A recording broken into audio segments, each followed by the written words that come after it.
श्री क्षेत्र काशी येथील विश्वेश्वर मंदिरात पुण्याच्या साधूने एक सोन्याचा तोडा अर्पण केला आहे अशी नोंद आहे.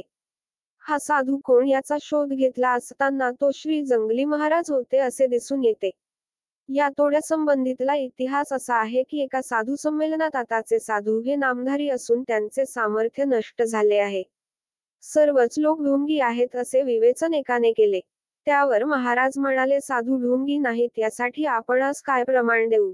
त्यावर प्रथम वक्ता म्हणाला, ही समोर बाई बसली आहे तिच्या पायात चांदीचे तोडे आहेत, ते आपण सोन्याचे करा. त्याबरोबर ठीक आहे असे म्हणून त्या बाईला उभे राहण्यास सांगितले. त्याबरोबर तिच्या पायातील तोडे सोन्याचे झाले. सर्व सभा चकित झाली. त्या बाईने त्यातील एक तोडा महाराजांना अर्पण केला. त्यांनी तो काही दिवस वापरलाही व शेवटी विश्वेश्वरास अर्पण केला.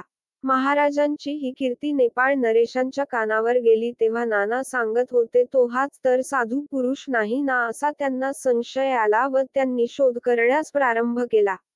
पण महाराजांची गाठ पडली नाही. तेव्हा नेपाळ नरेशांना फार मोठे दुःख झाले. एके दिवशी स्वप्नात त्यांना असा आदेश मिळाला की आपल्याकडे अनेक साधू येतात तेव्हा आपण त्यांना फक्त 3 दिवसच आपल्या नगरात राहू द्यावे. 3 दिवसांनी नगराबाहेर घालवून द्यावे. अशामध्ये जो साधू बाहेर पडताना आपली पेटलेली धुनी आपल्या वस्त्रात गुंडाळून नेईल तोच नानांनी सांगितलेला साधू असे तुम्ही समजा असे त्यांना सांगितले. अलीकडे नेपाळ नरेशांची साधूवर वक्रदृष्टी झाली असून तेथे साधूंचा अवमान होत आहे असे महाराजांच्या कानावर आले व त्यांनी नेपाळला जाण्याचा निश्चय केला. ते नेपाळला गेले. तेथे उतरले. 3 दिवस झाल्यावर राजाज्ञेप्रमाणे त्यांनी नगरी सोडावी असा आदेश झाला. साधूचे महत्त्व राजाला कळले नाही हे ध्यानात यावे म्हणून महाराजांनी आपली धुनी भरली, ती कापडात बांधली व ते घेऊन निघाले. राजाने आपल्या सेवकांना सूचना देऊनच ठेवली होती. त्यांनी ताबडतोब राजाला हे वृत्त कळविले.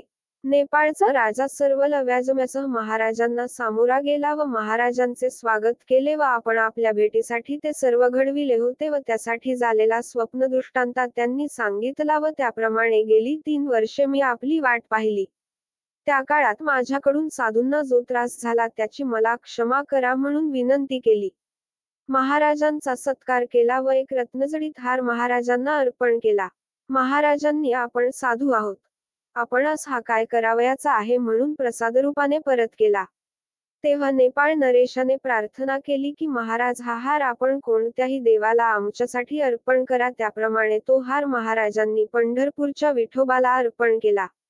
काश्मीरमध्ये अमरनाथ यात्रेत त्यांची गोरक्षनाथांबरोबर प्रत्यक्ष भेट झाली व गोरक्षनाथांनी त्यांना असा आदेश दिला की आपल्या संप्रदायांपैकी एक मोठा भाग श्री ज्ञानेश्वर महाराज हे महाराष्ट्रात चालवित आहेत. तेथे त्यांचे वडील बंधू निवृत्तीनाथ श्री क्षेत्र त्र्यंबकेश्वर येथे बसले आहेत तेव्हा त्यांच्या सान्निध्यात आपण आता पुढील वास्तव्य करावे म्हणून महाराजांचे वास्तव्य पुण्यास झाले.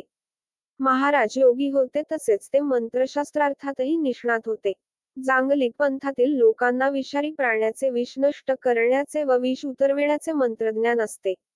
पण महाराजांनी मंत्रशास्त्राचाही अभ्यास करून ते शरीरातील योगिनी व शक्ती यांचा संयोग घडविणारे अनेक प्रयोग करू शकत होते. शरीर अतिशय हलके करण्याच्या वेळी ते अदृश्य करणे किंवा अतिशय जड करणे ही क्रिया ते सहज करीत असत. मंत्रशास्त्राचे ज्ञान त्यांनी आपल्या शिष्यवर्गाला करून दिले होते. त्यामुळे त्यांच्या शिष्यात या परंपरा अद्याप चालू आहेत. पुढील भागात लाईक करा, सबस्क्राईब करा.